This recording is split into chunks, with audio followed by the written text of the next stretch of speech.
on March 13, 1925. It made it a crime for any teacher in the public schools of Tennessee to teach any theory that denies the story of the divine creation of man as taught in the Bible, and to teach instead that man had descended from a lower order of animals. The science versus religion debate has always been a heated one, perhaps never more so than in the 19th century when Charles Darwin released his highly controversial On the Origin of a Species. Darwin presented his theory of evolution through natural selection, which rattled both the scientific and religious communities. Before the release of Darwin's book, public schools in the United States taught creationism, the idea that God had created mankind and everything else in the universe. Schools started to include the idea of evolution in their curriculum in the late 1800s, but after World War I, an increasing number of American Protestants were inclined to remake all aspects of government on religious principles. Legislation was introduced in several states to prohibit the teaching of evolution. Kentucky and South Carolina failed to pass these laws, but in 1923, Oklahoma and Florida outlawed the teaching of evolution in their public schools. In 1925, Tennessee's state representative John Butler introduced the Butler Act, that declared unlawful the teaching of any doctrine denying the divine creation of man as taught by the Bible. The bill passed through the House with 71 for and 5 against, and through the Senate with 24 in favor and 6 opposed. Governor Austin Peay signed the bill with little hesitancy. The bill was passed in March, and school boards quickly met to discuss how they would change their curriculum. In response to the new bill, the American Civil Liberties Union, or ACLU, looked for a way to fight back. The ACLU targeted any laws that threatened freedom of speech. The ACLU's goal was to attack the Butler Act and create a dramatic event that would garner national attention. The ACLU wanted to find someone who would attest to teaching evolution in his or her classroom. They wanted to force a trial to expose the unconstitutionality of the Butler Act and hopefully get it repealed. They put an ad in the newspaper saying that the ACLU would assist any teacher who challenged the law. George Raplaya read the ad and persuaded the local townspeople that Dayton should host a trial in order to spark interest in the town. The town's leaders and the school superintendent agreed.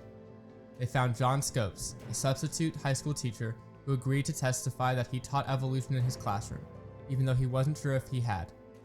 The school superintendent, newspaper organizations, and the ACLU came together to set up the trial. On May 5, 1925, the newspaper reported that John Scopes was arrested for violation of the Butler Act. Although this was a trial in the small town of Dayton, Tennessee, celebrated attorneys represented both sides of the argument. On the prosecuting side was William Jennings Bryan, a congressman from Lincoln, Nebraska. Despite his fundamentalist religious views, Bryan was a quite progressive force in Congress. He supported the adoption of the Federal Reserve Act, the government control of currency and banking, voting reform, and the regulation of campaign contributions. He was a major figure in government and won 3 Democratic presidential nominations, but he failed to get elected. In 1921, Bryan began a new campaign to ban the teaching of evolution in public schools. Many wondered if Bryan had given up his progressive ideals, but Bryan was very religious, so it shadowed his support for science education and free speech. Representing Scopes was the famous trial attorney Clarence Darrow. Darrow grew up in the little town of Kinsman, Ohio as an atheist. Once Darrow was out of college, he became an attorney for the Chicago and Northwestern Railroad. He also defended workers' rights in many famous trials related to strikes against companies. This brought him fame in the early 20th century. His career hit a low point when he was accused of bribing a jury, but he regained the nation's respect during the Scopes trial.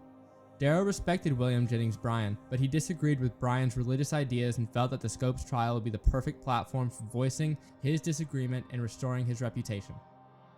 A day before the trial, Dayton held a banquet in honor of William Jennings Bryan. Bryan announced that if evolution wins, Christianity goes.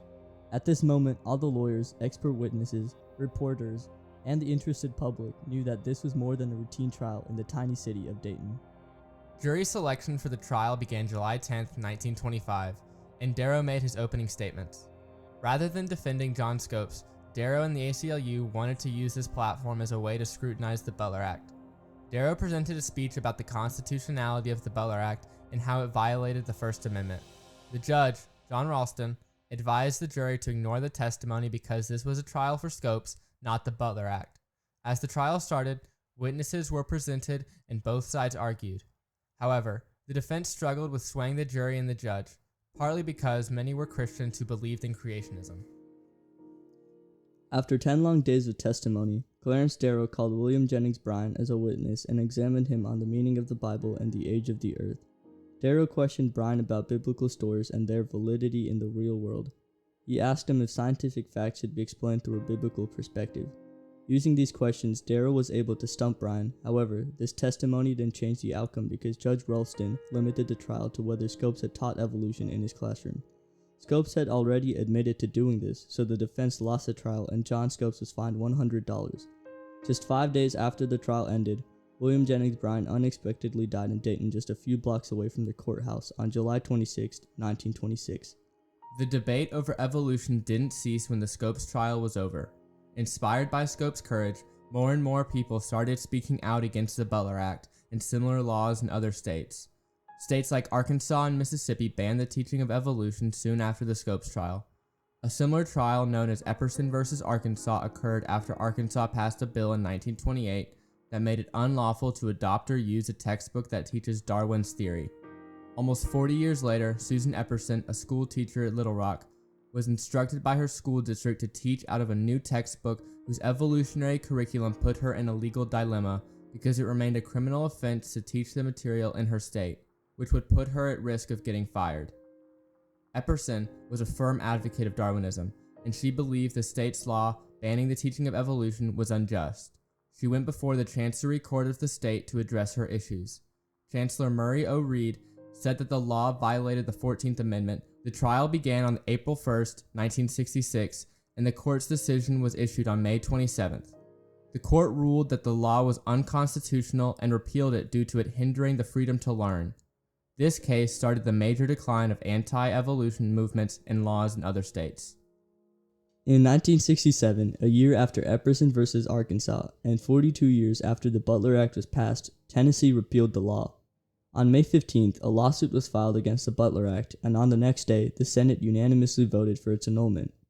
The defeat of the Butler Act and other laws like it is a testament to the power of public debate.